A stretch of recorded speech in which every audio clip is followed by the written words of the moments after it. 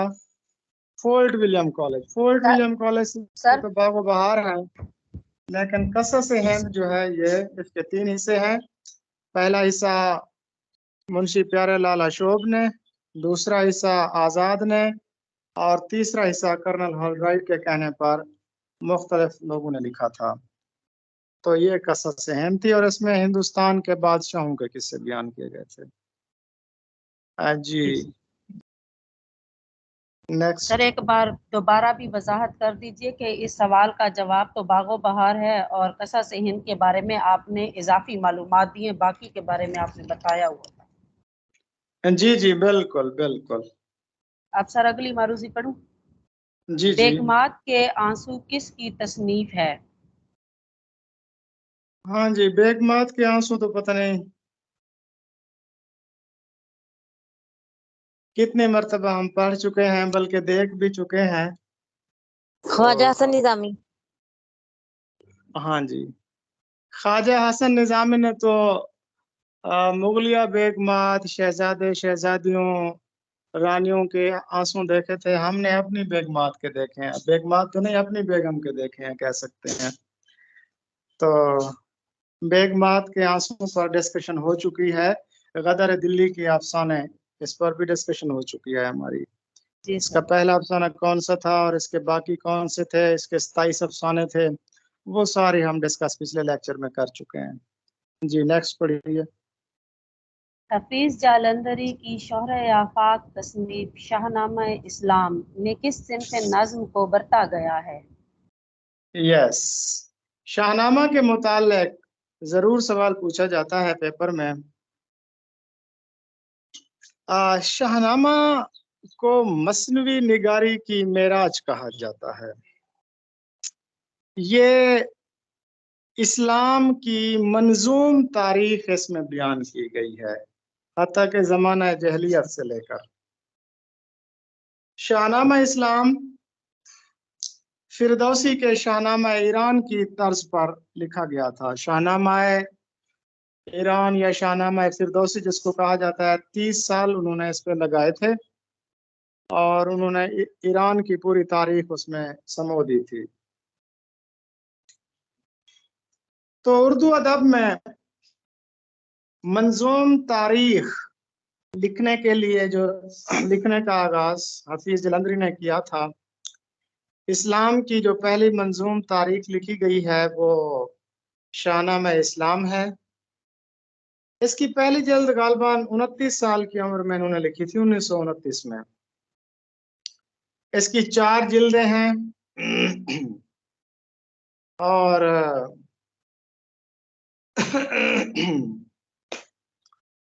اس کا دوسرا نام کیا ہے؟ شاہنامہ مثنوی کا دوسرا نام غالباً مدرج یاد اسلام. ایام ہے. جی نہیں، وہ تو مسدس حالی کا دوسرا نام ہے نا. اس کو یاد ایام بھی شاید کہہ سکتے ہیں، کچھ ایسے ہی نام تھا، خیر مجھے اب بھول رہا ہے. تو حفیظ جلندری کو ابو العصر بھی کہا جاتا ہے. یہ ان کی کنیت نہیں ہے، بلکہ یہ لقب ہے جو ان کو ان کے استاد مولانا گرامی نے دیا تھا. ابو العصر حفیظ جلندری کا لقب ہے، اور شاہنامہ اسلام ان کا بڑا بہترین کارنامہ ہے. وہ خود کہتے ہیں کہ ایام ہی ہے. جی اس کا دوسرا نام یاد ایام ہی ہے. اچھا جی، وہ خود کہتے ہیں کہ کیا فردوسی مرحوم نے ایران کو زندہ، خدا توفیق دے تو میں کروں ایمان کو زندہ.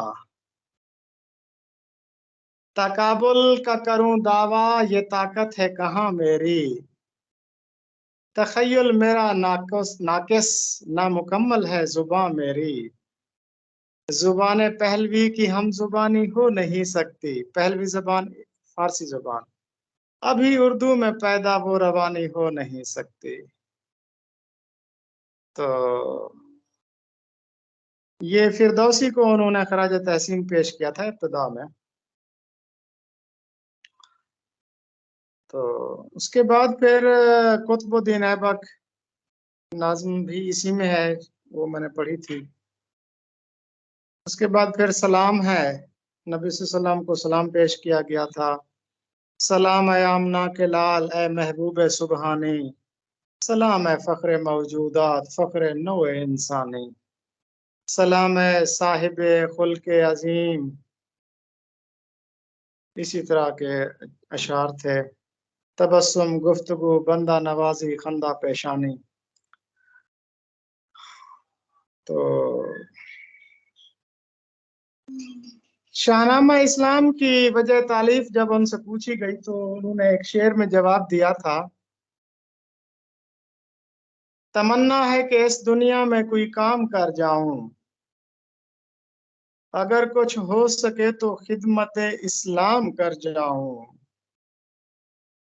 اور اسی وجہ سے پھر خدمت اسلام کی وجہ سے ان کو فردوسی اسلام بھی کہا جاتا ہے۔ تو ان کے نام کا ایک ٹرسٹ بھی ہے، ادارہ بھی قائم کیا گیا ہے، ابو العصر حفیظ جلندری ٹرسٹ۔ تو انہوں نے حفیظ کا سارا کلام عوام تک پہنچایا ہے۔ جی نیکسٹ مروزی پڑھیے۔ سر اس میں جملوں کی درستی کرنی ہے۔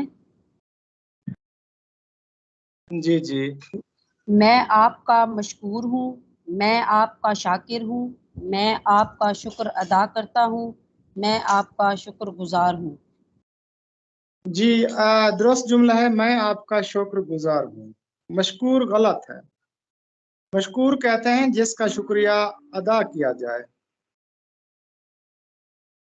جو شکریہ ادا کرتا ہے نا وہ شکر گزار ہوتا ہے۔ میں آپ کا شکر گزار ہوں۔ جی نیکسٹ۔ مثنوی سحر البیان اور مثنوی گلزار نسیم کی سب سے نمایاں خوبی کیا ہے؟ جی بالکل، یہ آسان لفظوں میں لکھی گئی ہے۔ زبان و بیان کے اندر سادگی ہے، تصنع اور بناوٹ نہیں ہے، بلکہ سادہ جملے اور سادہ الفاظ، سادہ تراکیب استعمال کی گئی ہیں۔ جی نیکسٹ۔ اکبر الہ آبادی کے کلام میں سب سے زیادہ نمایاں بات کیا ہے؟ اکبر الہ آبادی یہ انگریزی تعلیم کے نہیں بلکہ انگریزی تہذیب کے مخالف تھے۔ تو وہ تو آپ نے پورا واقعہ سنا ہوگا نا کہ ان کا بیٹا جب لندن میں تعلیم حاصل کرنے کے لیے گیا تھا تو وہاں پر وہ اپنے کسی کلاس فیلو کے ساتھ بیٹھا ہوا تھا، تو اس کلاس فیلو نے پھر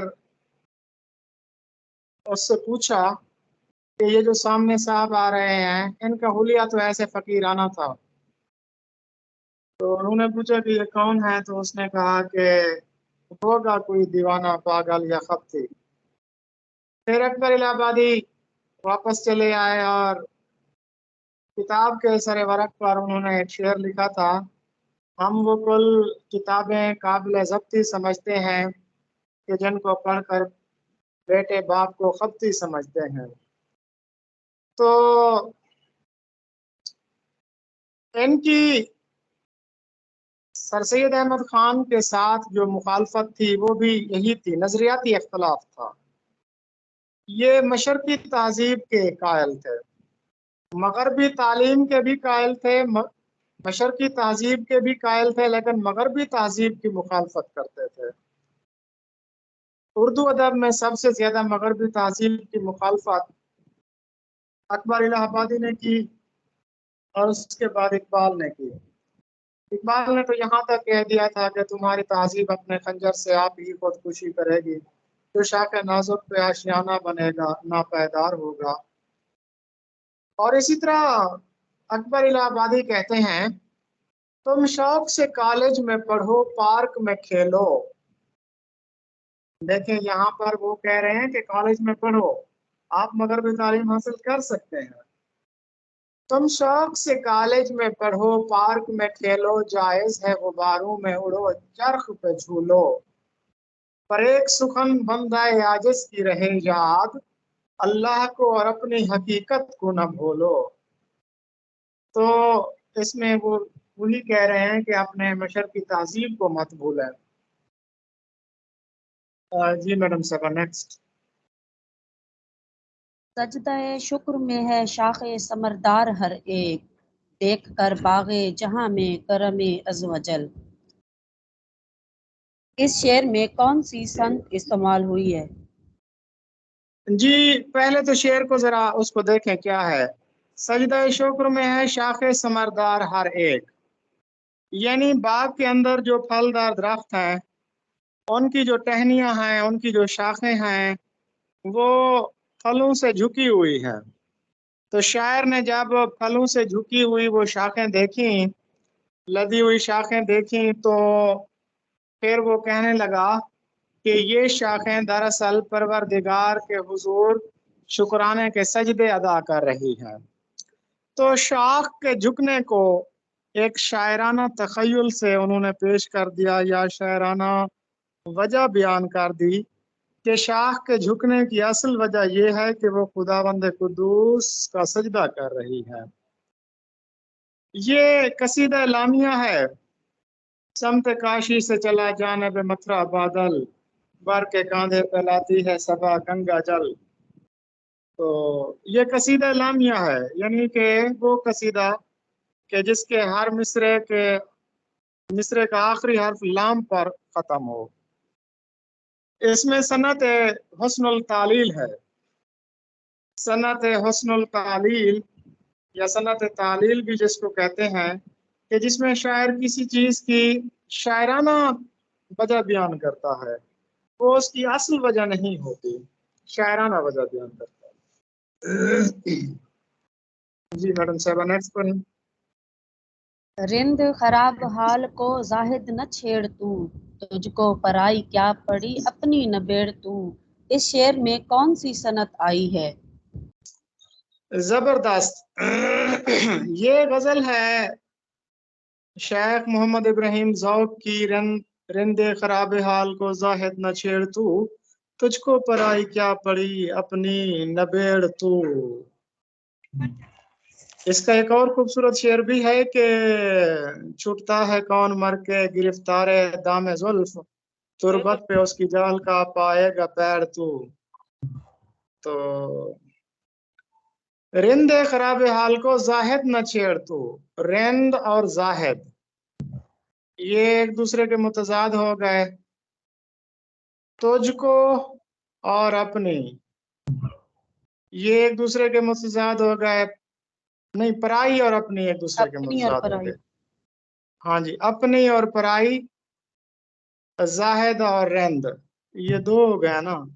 اور اس میں چھیڑ اور نبیڑ یہ قوافی ہو گئے، تو اس میں ردیف ہے۔ رند خراب حال کو زاہد نہ چھیڑ تو، تجھ کو پرائی کیا پڑی اپنی نبیڑ تو۔ تو اس میں پرائی اور اپنی، رند اور زاہد یہ تضاد کے طور پر آئے۔ جی آگے پڑھیں۔ فلاحت میں بے مثل و یکتا ہوئے وہ، سیاحت میں مشہور دنیا ہوئے وہ۔ فلاحت کا مفہوم کیا ہے؟ یہ شعر پہلے بھی ہو چکا ہے، مسدس حالی کا یہ شعر ہے۔ فلاحت کا مطلب ہوتا ہے کھیتی باڑی، اور سیاحت کا مطلب ہوتا ہے سیر و سفر کرنا۔ یہ کولمبس کی طرف اشارہ تھا۔ جی نیکسٹ پڑھیں۔ اہل زمیں کو نسخہ زندگی دوام ہے، خون جگر سے تربیت پاتی ہے جو سخنوری۔ سخنوری کے کیا معنی سخنوری ہیں؟ کہتے ہیں شاعری کو۔ یہ اقبال کا شعر ہے جو کہ ان کی نظم شاعر سے لیا گیا ہے۔ آپ بانگ درا میں ان کی نظم شاعر پڑھیں نا، بڑی خوبصورت نظم ہے۔ شاعر دل نواز بھی بات اگر کہے کھری، واہ، شاعر دل نواز بھی بات اگر کہے کھری۔ اب اس میں شاعری کی اہمیت بیان کی گئی ہے، اور یہ کہا گیا ہے کہ ایک شاعر کو سچ بولنا چاہیے۔